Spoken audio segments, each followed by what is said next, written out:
When I was writing the script for yesterday's video, the pronouns and bio one, I realized something about the pronouns wiki. Yeah, it was pretty fun to go down rabbit holes and see all of the weird terms they've invented for concepts that don't really exist, but it's more than that. Normies who are a lot less plugged into things who come across this wiki would be utterly bamboozled. Nobody's gonna understand this shit. An image made the rounds on social media recently that made me think the same thing. Check this out. What is solo poly? Solely polyamory is a type of polyamorous configuration. Solo poly people tend to see themselves as their own primary. They usually have multiple separate or intertwined polyamorous dynamics. They are committed to their polyamorous relationships. They don't depend on the relationship escalator to express their commitment. Well, what the fuck does this all mean? Polyamory is pretty obvious. It's when you have a committed relationship with more than one other person, as opposed to an open relationship, which is when you're romantically committed to one person, but you're both fucking other people separately. Or a polycule, which is the extended connections and chains of relationships between people who are non-exclusive. A primary, in this vocabulary, refers to your primary relationship.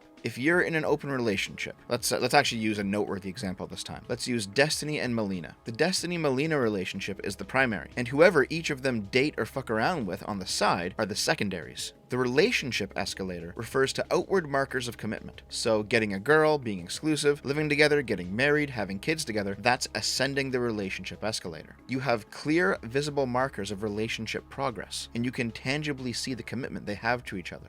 When this image says that a person is their own primary, that means the most important relationship they have is with themselves. When the image says that they're in multiple polydynamics and value them all, that means that they're the linchpin that holds several polydynamics into an actual polycule. And damn, these maps really could double as an STD transmission path. And when the image says that they don't depend on the relationship escalator, that means that you can't judge their commitment to their relationships based on whether or not they live together, or get married, or have kids, or be exclusive, or do any of the actual things that people in committed relationships do. In other words, it's a bunch of self-centered nonsense. Also, it's a BIPOC hijabi woman with a hook for a leg, because why not? I'm sure this person's out there slutting it up with everybody. But what I noticed while looking at this is that inclusive woke language reads a lot like aristocratic language of the past. It's like the old Russian aristocrats speaking French, or the church teaching in Latin. It's the language of the elite. Actually, I didn't notice it. V noticed it. But since he steals everything else, I'm gonna steal this from him. Normal people don't understand what inclusive language is, just like Russian peasants didn't understand French. And in some way, just like uneducated people don't understand highly scientific language either. But that lack of knowledge means that to the listener, the language sounds like it carries more weight than it actually does. Think about it. If you go to the doctors and the doctor diagnoses you with something, he's going to use layman terms so that you know what's actually going on. He could be more precise by using scientifically loaded language, but that precision would be entirely lost on you unless you're also a doctor. Just as a priest or a nobleman could use his knowledge of Latin and the Bible to chastise the dirty, unwashed peasants who have no idea what he's talking about, a scientist or a doctor or an academic can wield the knowledge of his own specialized language to do the same. It's not a different language in this case, but a person not in the know will hear these complicated terms and think, I don't get it, but it sounds like he knows what he's talking about, so he's probably right. This is what is going on with the pronouns wiki and anything else that is a product of woke gender studies courses on campus. If they can build up a department of accredited professors teaching accredited texts at accredited universities, then what makes them any different from any other domain of knowledge? The computer science department has its texts and its classes and its teachers and its knowledge. The engineering department has theirs, and the gender studies department has theirs. The rubber stamp of the school gives them legitimacy, and that legitimacy is what they wield in their political control of language. Here is a great example. What do you think this means? We are poised to emerge as an influential champion of museological change as we advance our capacity to foster and relay intersectional connections across disciplines and communities that converge when a public, university-affiliated museum is both civically minded and pedagogically driven. This is the announcement that a museum at Queen's University is being renovated. Do you think anybody outside of academia understood that? Most normal people consider the word racism to mean discrimination based on race. But if you were to bring that definition to a progressive, they would say something like, LOL, read a book, white people can't be racist, it's privilege plus power, educate yourself. The obvious normie reply to that is, that's just an imposition by the academy on regular people. Most people don't think like that. It's not a real definition. Which is true, but an equally true statement will be the progressive reply. Nothing is a real definition because we all made it up, and all new knowledge is ultimately codified by the academy before it enters the mainstream. The issue is, of course, they've corrupted this process of codification. And to appeal to that overquoted book, 1984, if you can control the language, you can control the thoughts. How do you express an opinion when you have no word to describe it? Yes, they literally do this, and yes, they literally talk about doing it. You don't think you're racist? New definitions will open your eyes. Oh boy! I can't wait to see what new definitions await me. Things that don't fit into the traditional definition of racism, but may still contribute to it. Mixing up people who seem to be the same ethnicity, that's just a mistake. Not bothering to learn an ethnic name, always mispronouncing it, calling them something that's easier to pronounce, making a show of saying it. You know, sometimes it's just hard to fucking do. Touching a black person's hair. Okay, fair enough. Don't do that, guys. Don't just touch someone's hair without their permission. Asking easily searchable things to the only minority person in your vicinity. Making assumptions based on race. Seeing racism in things that are not racist. You do this all the fucking time. Singing the N-word in songs. Oh god. Listen, if it's in a song, it's fine. That's my hard stance on it at this point. If someone's dropping slurs in a song, it is fine. Being colorblind, that's literally the definition of anti-racism, you fucking morons. Speaking over a person of color talking about racism.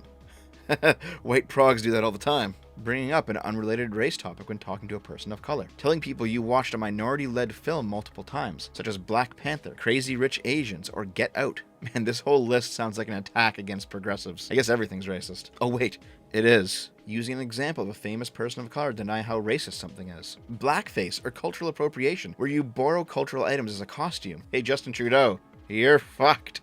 Denying or being defensive when confronted with the idea of racism. So, if you think you're not guilty of being racist, that's racist. Bringing up someone's race when it's not relevant. That's literally being colorblind, you fucking moron. Referring to the race card, can't have jokes either. Not believing that people of color contribute to society. Covering up racism as opinion or freedom of speech. You know, something can be both free speech and racist. Asking for evidence when a person of color explains their lived experience. That's the thing. Here is some of that academic knowledge twisted for political gain. They'll call it lived experience here, but if you try to bring it up, they'll call it anecdotal. Telling someone they're racist for bringing up race. I swear to God, half of these things are in direct conflict with the other half. Thinking you're privy to racial struggles because you've had diverse members in your family or social groups. Yep, I guess I fucked an Asian no longer works, eh? Fluorescent woman helps change Merriam-Webster's definition of racism. Because if we can change the dictionary, then our opponents can no longer appeal to it. And we can instead. Racism is a tough little word. The definition has grown and shifted over time. No, people with political motives have pushed changes over time. It's not hard to find studies published by reputable schools and outlets talking about how language should be changed and used, and it's no surprise that it all leans one way politically. Here's the rub. After the change has been pushed hard enough that it sticks in academic circles, it begins to trickle down off campus. It's like the priest speaking in Latin. A normie's not going to know what's going on. He's going to see, oh, this study from this university says this is the proper language for this idea, and the dictionary agrees with them, and then that'll be that.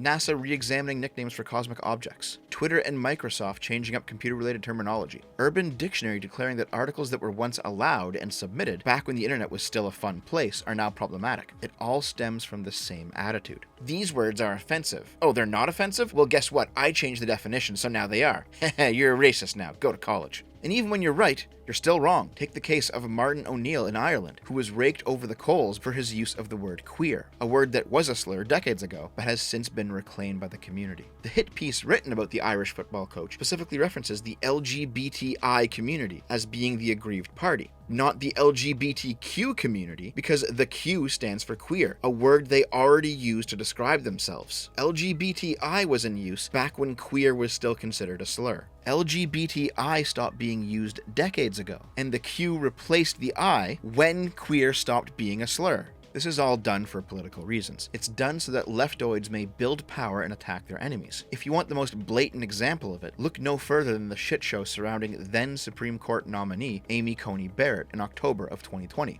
Just in case you weren't plugged into the social media sphere back then, let me describe it to you. I was there. I was jacked right the fuck in and watched the spin cycle happen in real time. She said live on camera that she would not judge people based on sexual preference. That you, like him, would be a consistent vote to roll back hard-fought freedoms and protections for the LGBT community. And what I was hoping you would say is that this would be a point of difference where those freedoms would be respected. And you haven't said that. Senator, I have no agenda, and I do want to be clear that I have never discriminated on the basis of sexual preference and would not ever discriminate on the basis of sexual preference.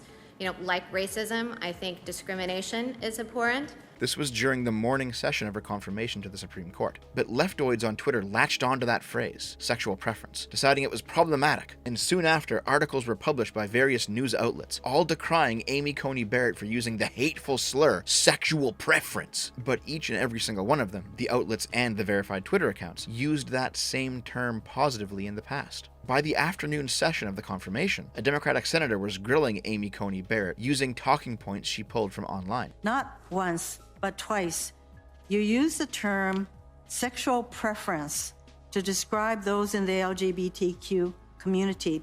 And let me make clear, sexual preference is an offensive and outdated term.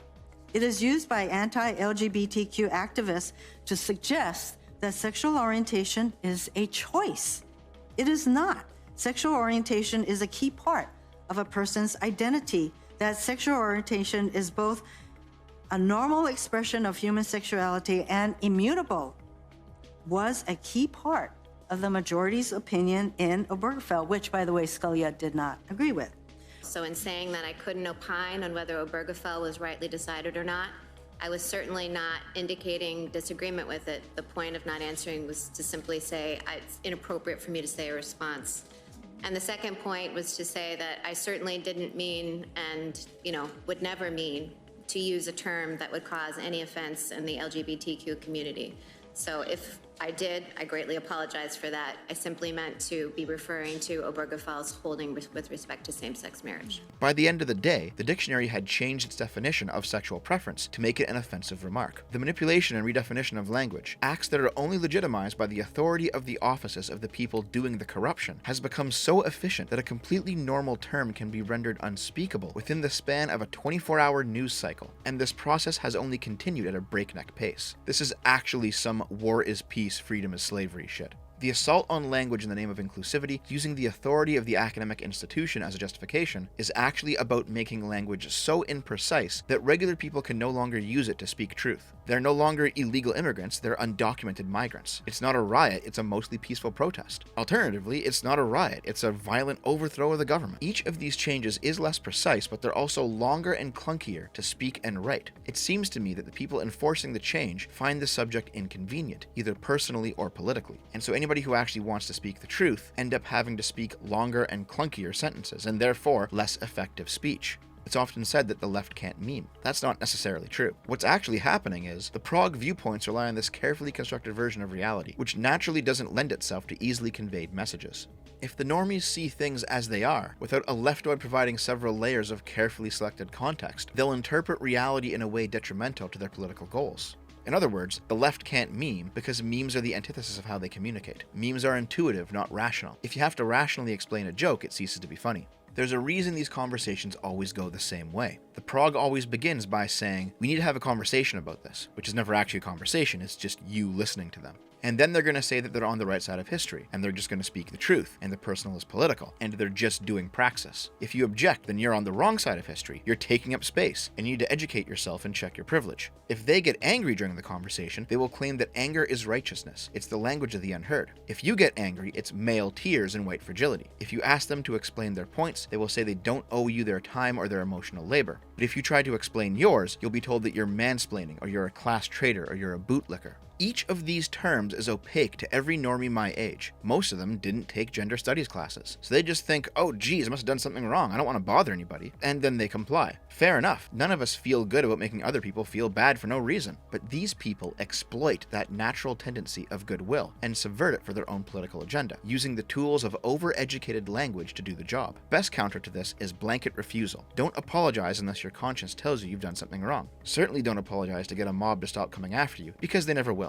Don't acquiesce to their redefinitions of terms. Call a spade a spade. If they're racist, call them racist. And when they whine, you can't be racist towards white people, just roar back, shut up bitch, you're a fucking racist. The Chad meme is so effective in this conversation because it strikes at a core truth. That people still know what the score is, regardless of the institutions leading an assault on their body of knowledge. And that a true individualist position is to simply say no. I know you've subverted the schools and the news outlets and the dictionaries. I know what the truth is, and you're wrong, no matter how many mouthpieces you corrupt. They are petty tyrants who only have the power of words at the end of the day.